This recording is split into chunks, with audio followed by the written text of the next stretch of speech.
Assalamualaikum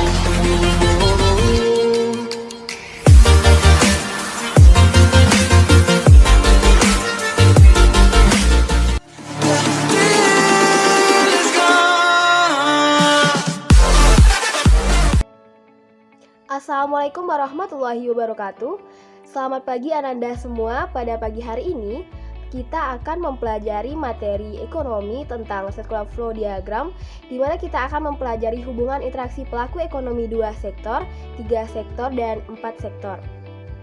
Nah, untuk itu Ibu akan memutarkan sebuah video di mana dalam video tersebut akan dijelaskan tentang circular flow diagram tersebut agar Ananda sekalian akan lebih memahami materi kita pada pagi hari ini. Nah, untuk itu Ibu harapkan agar anak-anak semuanya dapat menyimak video dengan baik dan dapat memahami apa yang disampaikan oleh video tersebut. YouTuber Bang. Kue putu lewat. Assalamualaikum warahmatullahi wabarakatuh. Perkenalkan, nama saya Foni Novrianti. Nah, pada kesempatan kali ini kita akan mempelajari tentang circular flow diagram, di mana circular flow diagram ini biasa kita kenal dengan hubungan interaksi antara pelaku ekonomi. Untuk hubungan interaksi antara pelaku ekonomi ini terbagi 3. Yang pertama yaitu hubungan interaksi pelaku ekonomi 2 sektor, yang kedua hubungan interaksi pelaku ekonomi 3 sektor, dan yang ketiga hubungan interaksi pelaku ekonomi 4 sektor. Sebelum kita masuk pada pemahaman circular flow diagram atau disebut dengan hubungan interaksi pelaku ekonomi, maka kita terlebih dahulu harus mengetahui bahwa dalam circular flow diagram, pasar dikelompokkan jadi 2. Yang pertama yaitu pasar barang dan jasa, dan yang kedua adalah pasar faktor produksi, di mana pada pasar faktor produksi ini ada pasar uang dan juga ada pasar tenaga kerja. Untuk diagram flow yang pertama atau hubungan interaksi pelaku ekonomi yang pertama yaitu pelaku ekonomi 2 sektor atau perekonomian sederhana. Pada hubungan interaksi pelaku ekonomi 2 sektor ini hanya melibatkan 2 peranan. Yang pertama yaitu adalah konsumen dan yang kedua adalah produsen, di mana pada hubungan ekonomi 2 sektor ini sang produsen menyediakan faktor produksi berupa tenaga kerja, modal, tanah, dan keahlian, di mana nantinya ia akan mendapatkan pendapatan berupa balas jasa yang diberikan oleh rumah tangga produsen berupa gaji, sewa, dan laba bunga. Di sisi lain, sang produsen juga mendapatkan keuntungan, di mana ia mendapatkan pendapatan dari pembayaran yang dilakukan oleh konsumen terhadap barang dan jasa yang diproduksi oleh sang produsen dan dipasarkan kepada konsumen.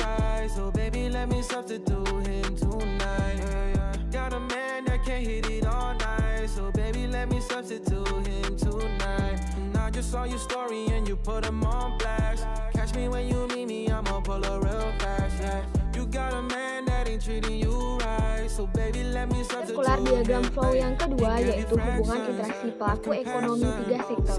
Selain adanya rumah tangga konsumen dan rumah tangga produsen, maka yang ketiga yaitu adanya rumah tangga pemerintah, di mana dalam hal ini pemerintah berperan dalam penerimaan pendapatan pajak, yang mana pendapatan pajak ini diterima dari pembayaran rumah tangga konsumen dan rumah tangga produsen.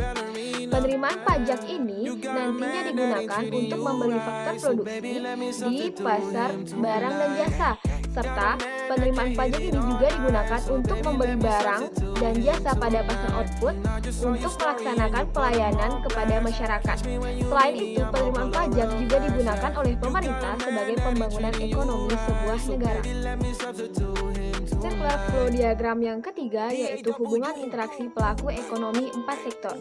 Selain adanya rumah tangga konsumen, rumah tangga produsen, rumah tangga pemerintah, di sini juga terdapat masyarakat luar negeri. Sehingga pada hubungan interaksi pelaku ekonomi 4 sektor ini juga disebut dengan perekonomian terbuka, di mana kegiatan perekonomian terdapat ekspor dan impor juga.